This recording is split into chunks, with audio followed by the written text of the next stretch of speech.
Permettez-moi de souhaiter la bienvenue au professeur Abdel Benachnou. Notre gratitude et nos remerciements à l'entreprise portugaise d'Annaba pour le sponsoring. Permettez-moi de remercier le professeur Abdel Benachnou d'avoir accepté de faire le déplacement jusqu'à Annaba pour nous présenter une conférence d'État sur les nouveaux défis du développement local en Algérie.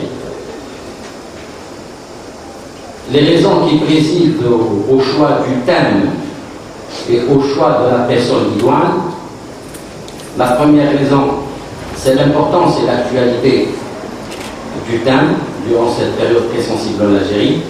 La deuxième raison, c'est le passage du professeur Abdel Benachnou au Forum des libertés et la publication d'une synthèse dans ce quotidien en abordant le développement local d'une manière générale. Et la troisième raison, c'est après une synthèse et un bilan de mes collègues universitaires et amis qui ont eu la chance de faire des mandats, un passage en tant que membre, en tant que président de l'APC d'API. Ils ont constaté les manifestations financières de faiblesse qui se montrent à trois niveaux, à travers la critique suivante. Le premier niveau, c'est les sources de financement, tant tarifaires que subventionnels, tant externes qu'externes, qui sont éclatées, étriquées et très faibles. Le deuxième niveau, c'est les dépenses, le coût de fonctionnement sont limités, encadrés et orientés.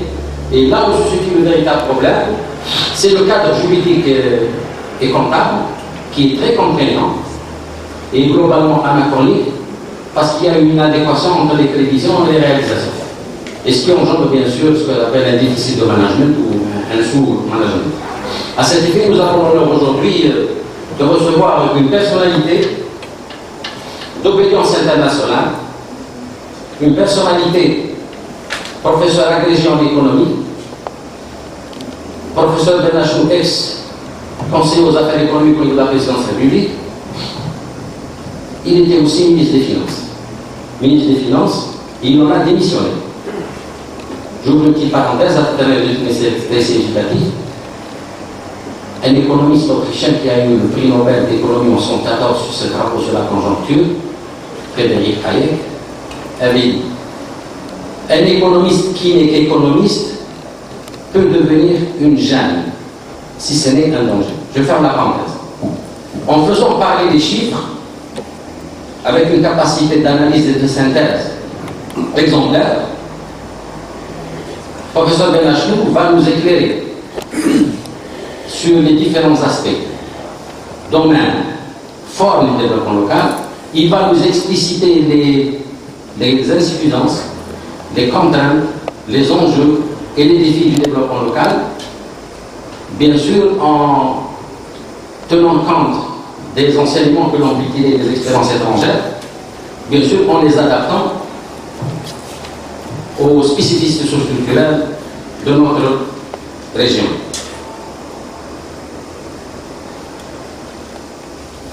Sachant bien sûr que certains économistes, pour eux, le développement local, c'est une alternative à la mondialisation.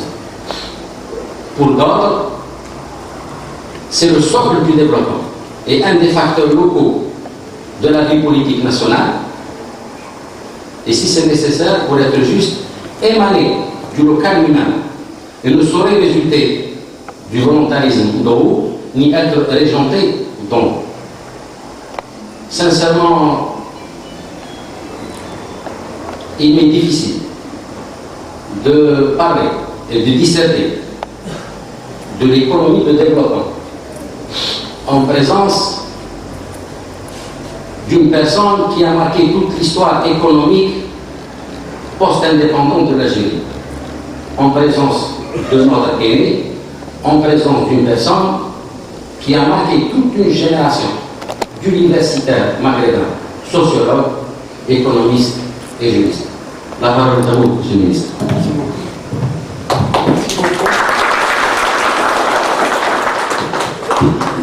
Merci. Vous avez vu là, en estimant vos minutes.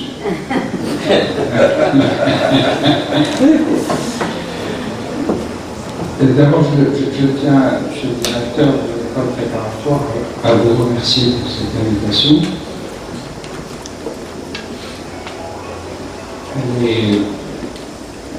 Elle était pour moi importante parce que vous avez signalé que nous étions dans une période importante pour la vie du pays, bien sûr. Période qui doit être propice au dialogue, doit être propice à l'échange d'analyse, à l'échange d'invectives.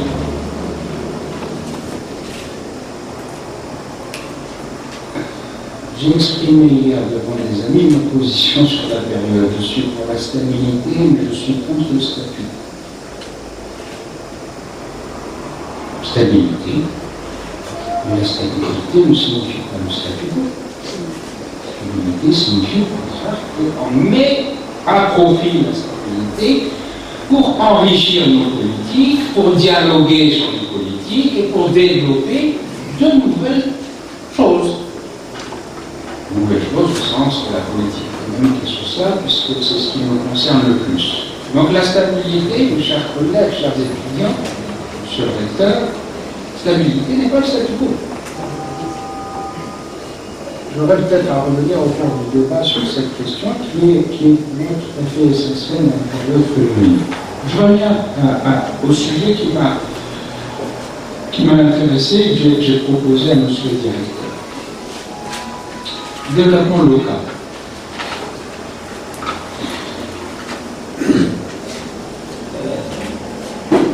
L'Algérie de 2014, évidemment, ne ressemble pas à l'Algérie de 2000 ou à l'Algérie de 1990. C'est même pas la peine de... Le pays a été transformé. Il a été transformé en profondeur. Parce que nous en avons eu les moyens et la volonté. La volonté sans moyens stérile et les moyens sans volonté, c'est gaspillage. Donc le pays a changé. Le pays a changé, mais il faut mettre un bémol à ce changement en disant que les différents territoires de notre pays n'ont pas changé avec la même rapidité ni avec la même intensité. Pour des raisons multiples. Je regardais monsieur le consul de Tunisie et je pensais à ce qui a fait, entre autres causes, le fondement de la révolution tunisienne. C'est évidemment les inégalités territoriales. N'est-ce pas, monsieur le consul? Donc, sachant que l'Algérie est un pays relativement récent, pas d'histoire ancienne, pays construction nationale. Je suis de ceux qui sont très très attentifs à cette question des équilibres territoriaux. Et c'est de ça que je souhaite vous parler dans cette envie de dialogue dont je parlais tout à l'heure. Alors, si on veut définir le développement local, qu'il s'agisse du territoire X, du territoire Y, de la Z, de la W, il y a deux aspects, pour simplifier. Il y a toujours deux aspects du développement local et qui sont liés. Le premier aspect, c'est le développement du service public. C'est-à-dire l'éducation, la santé, la sécurité. Sécurité, c'est important.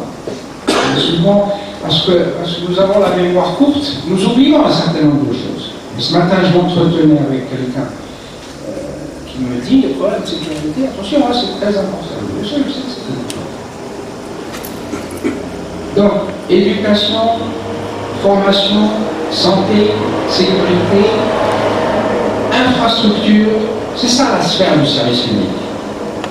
Infrastructure, c'est-à-dire des routes, les transports, l'eau, l'énergie. Et je suis certain que certains d'entre vous ont oublié qu'au début des années 2000, et sans vouloir, au début des années 2000, il y avait des tas de régions d'Algérie, de villes d'Algérie qui avaient de l'eau une fois par semaine, une fois tous les 15 jours. On a tendance à oublier. Et je l'attribue ça à personne, je l'attribue à tout le monde. Tout le monde a travaillé et tout le monde a fait qu'on est arrivé là. Donc l'eau, l'énergie, les transports, les télécoms.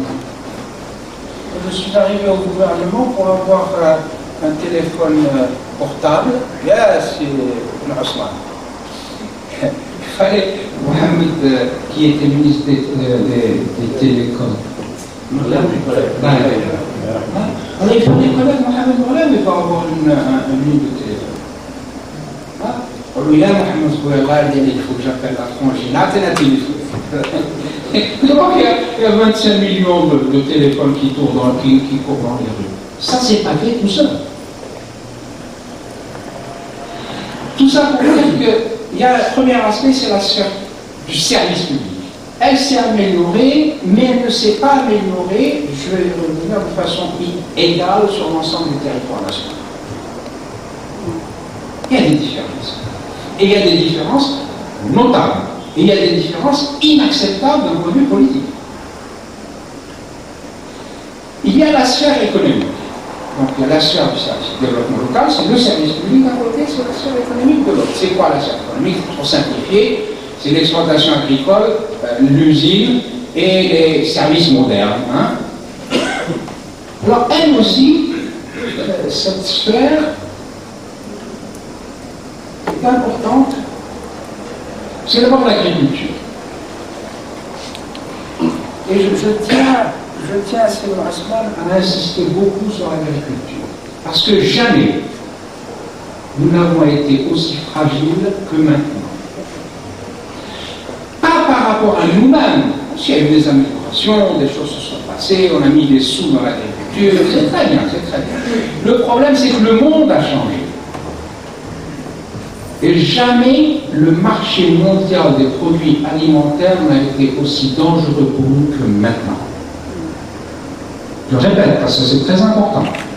Jamais le marché mondial des produits alimentaires n'a été aussi dangereux pour nous que maintenant. Pour une raison très simple, il y a des pays qui achètent de plus en plus, ça s'appelle la Chine, ça s'appelle l'Inde, ça s'appelle tel et tel pays, et la production mondiale n'arrive pas à suivre, donc les prix sont en hausse. Donc la question agricole en Algérie est une question centrale. Mon sentiment est qu'on ne lui prête pas l'attention nécessaire. Je reviendrai sur ce sujet, parce qu'il est important. Donc voilà, quand on parle développement local, on parle service public et on parle sphère économique, et dans la sphère économique, l'agriculture, l'industrie, les services, etc. Les deux sont liés, évidemment, parce que vous ne pouvez pas avoir une sphère économique qui se développe valablement si vous n'avez pas un soutien du service public. Formation, infrastructure, université, relations avec les entreprises, etc., etc. Donc les deux sont bien liés, mais ils sont distincts. Et il y a une frontière. Il y a une frontière, il ne faut pas se tromper sur la frontière. Je vais vous dire pourquoi. Il ne faut pas que la sphère publique devienne envahissante.